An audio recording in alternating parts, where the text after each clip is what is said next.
जीवन का महत्व वही समझ सकता है जिसने मौत का आलिंगन किया हो, और शिक्षा का महत्व भी वही समझ सकता है जिसने अशिक्षा का दंड झेला हो।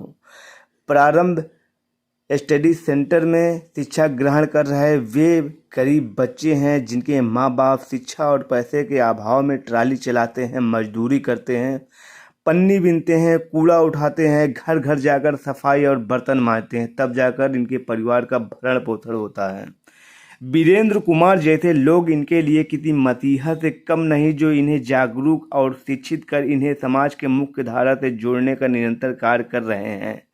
मैं आज अपने चैनल के माध्यम से ऐसे ही तमाम लोगों से, जो शिक्षक भी है, छात्र भी है, उनसे रूबरू कराता हूं, जो संसाधन विहीन होने के बावजूद ऊंची उड़ान भरने को तैयार बैठे हैं। मैं इस समय ईदगंज निषाद धर्मशाला में संचालित हो रहा है प्रारंभ स्टडी सर्किल में मौजूद है, और आपको दिखाना चाहता हूँ कि यहाँ के जो झोपड़पट्टी में रहने वाले बच्चे हैं, छोटे छोटे हैं, तो यहाँ वीरेंद्र जी इनको लगातार शिक्षित कर आगे बढ़ाने का प्रयास कर रहे हैं। ये वो बच्चे हैं जो मुख्य धारा से दूर हैं, और तमाम ऐसे लोग हैं जो झोपड़पट्टियों में रहते हैं गंगा और यमुना नदी के किनारे, तो ये उनके घरों में जाके इन्हें जागरूक कर रहे हैं। और उन तमाम बातों को लेकर मैं वीरेंद्र जी से बात करना चाहूँगा, उन्हें उनके विचार जानना चाहूँगे कि शुरुआत कैसे किया और आगे इनका मिशन क्या है। बताएं आप कि जो आपने प्रारंभ स्टडी सर्कल की शुरुआत किया है कि उद्देश्य क्या है, आप बताएं हमें।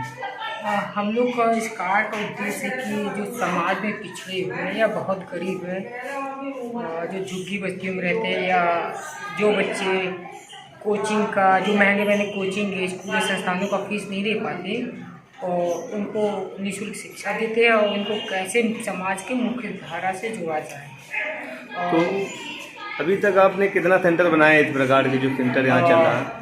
अभी लगभग हम लोग 8 ऐसे सेंटर चला रहे हैं जहाँ पे ऐसे बस्तियों में, झुग्गी बस्ती में रहने वाले गरीब बच्चे आके निःशुल्क शिक्षा ग्रहण। तो क्या क्या समस्याएं आपको उत्पन्न होती हैं जब आप जाते हैं बच्चों के घरों में, उनके माता पिता के पास बच्चों को भेजिए सेंटर पर पढ़ाने के लिए, क्या क्या समस्याएं आती हैं? इनके पास तो समस्या बहुत हैं, अब गिनाने लगेंगे तो वो बहुत ही कम है। नहीं, आप मुख्यतः एक होता है आर्थिक समस्या होता है, और दूसरा होता है हालात। इन जो ऐसे घर में बच्चे रहते हैं उनके हालात इतने अच्छे नहीं होते कि वो रोज़ खा पी सकते। उनको रोज़ खाने के लिए रोटी भी चाहिए, और इसी मजबूरी में वो कमाने के लिए निकलते हैं, या कुआ बिनना, कबाड़ बिनना, या टॉली चलाना, कुछ भी करते हैं। तो इस चक्कर में क्या होता है कि जो उनकी शिक्षा का काम होता है वो टूट जाता है बीच में।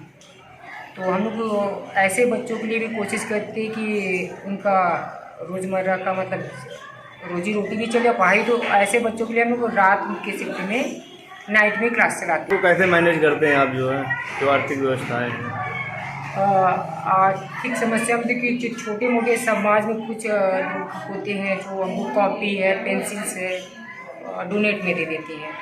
और कभी कभी जैसे ये बच्चे अपने एडमिशन के लिए फीस नहीं दे सकते, तो हमारे कुछ स्टूडेंट सर्किल में लोग जुड़े हुए हैं जो इनके एडमिशन में मदद करते हैं। तो उनके जरिए इनका एडमिशन हो जाता है, कॉपी किताब बिली हो जाता है, बाकी सब कुछ तो हम निस्वार्थ भाव से कर रहे हैं। तो आप लोगों से क्या अपील करना चाहते हैं हमारे चैनल के माध्यम से? हम लोग तो वैसे यही कहते हैं कि अगर आपसे हो सके तो समाज में जो हमारे बहुत पिछड़े हुए हमारे भाई बहन जितने भी, अगर इसमें से 1 घंटा भी या कुछ समय भी धन से या फिर श्रम से या फिर जैसे भी हो सके स्वेच्छा में थोड़ा बहुत अगर मदद कर सकते तो हमसे जुड़ सकते हैं। बच्चे हैं झोपड़पट्टी में रहने वाले, तमाम बच्चे प्रारंभ स्टडी सेंटर में पढ़ रहे हैं, तो उनके भविष्य को उज्ज्वल किस प्रकार बनाया जा सकता है? देखिए, वीरेंद्र जी ने जो शुरू किया है बहुत नेक कार्य शुरू किया है। हमें लगता है जो हम लोग समाज सेवा के नाम पे कुछ कार्य करते हैं, हमको लगता है सर्वोच्च इसको दर्जा दिया जा सकता है, क्योंकि हमारे जो ये बच्चे हैं ये भविष्य है हमारे घर के। इसमें से जो बच्चे हम शिक्षा अगर दे देते हैं बच्चों को, उनको सही समय में अगर सही दिशा दे देते हैं, तो समझ लीजिए कि हमारे देश के एक बड़े हिस्से को हमने स्वस्थ कर दिया है, और देश को हम एक कदम और आगे ले गए हैं। और शिक्षा के अगर हम सही समय में सही शिक्षा देते हैं तो बच्चे को संस्कार देते हैं, समझिए बच्चे का चरित्र निर्माण होता है, और यही चरित्र बच्चे को कभी भी फर्श से अर्श तक लेके जाएगा। पढ़ाई ये इतनी मेहनत इसीलिए हो रही है कि आपको पढ़ाया जाए, जब तक आप दिल से पढ़ेंगे नहीं। इतने सारे लोगों की मेहनत,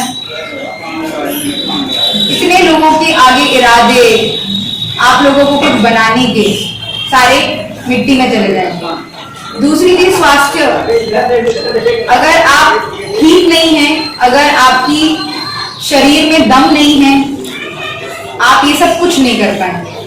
तीसरी चीज, आपको अपने माँ बाप या कोई भी बड़ा आदमी है उसका आदर करना है। ये सारे कुछ कुछ रूल्स हैं, अपनी जिंदगी में अपना लीजिए, जहां पे भी जाएंगे ये पांचों चीजें यूज होती हैं। क्या कि जो बच्चे पढ़ने के लिए आते हैं, पढ़ाते समय क्या क्या समस्याएं आ रही है आपको?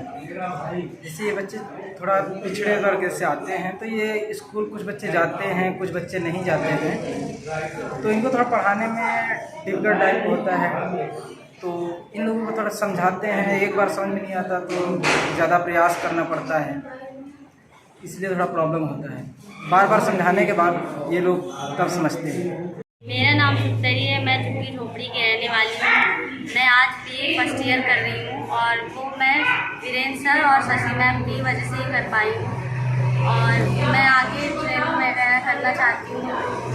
आपकी हेल्प चाहिए। जो भी गरीब बच्चे हैं जो साक्षरता को नहीं पा रहे हैं, पढ़ना नहीं पा रहे हैं किसी पारिवारिक स्थिति के कारण, तो हम सब टीचरों की सोच ये है कि उनको भी कुछ शिक्षा के प्रति जागरूक किया जाए, उनको भी समाज के दायरे से जोड़ा जाए, ताकि वो लोग भी हम जैसे समाज के में भी बैठकर अपना विचार विमर्श कर सकें और अपने जीवन को साक्षरता के प्रति जोड़ सके, अपने जीवन में उन्नति कर सकें। यही सब कुछ सुविचार है, यही सब सोच के हम सब टीचरों ने बच्चों को पढ़ाना शुरू किया है। सर यहाँ पे हम रोज़ ये 3 बजे से लेकर 6 बजे तक कोचिंग पढ़ते हैं।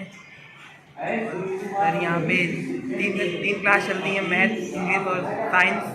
सर यहाँ पे हमारे अनिल सर पढ़ाते हैं, बहुत अच्छा पढ़ाते हैं हम लोग को। सर जो भी नहीं आता उसको अच्छे समझाते हैं हम लोग को। 6 बजे तक कोचिंग चलती है, फिर हम लोग घर चले जाते हैं।